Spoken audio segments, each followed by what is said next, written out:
When you see a trailer like this on the street, on the road, on the freeway, you're thinking, who's gonna steal a mud flap? There ain't nobody stealing them. What happens is, sometimes you see them like that, sometimes you see it like this, and a mud flap. I'm gonna show you why. This is what happens.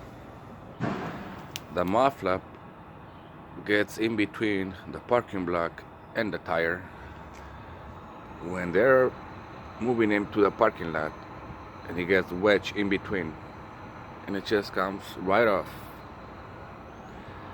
So how do you fix this?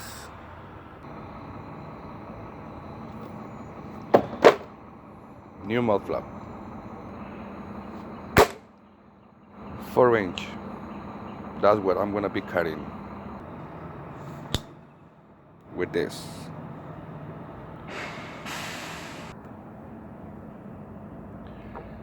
There you go.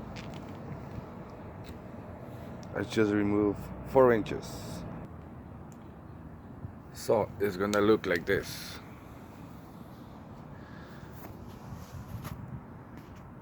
It's not even close to the concrete block. So that's gonna stop it from ripping it off. So there you go, guys. Quick tip.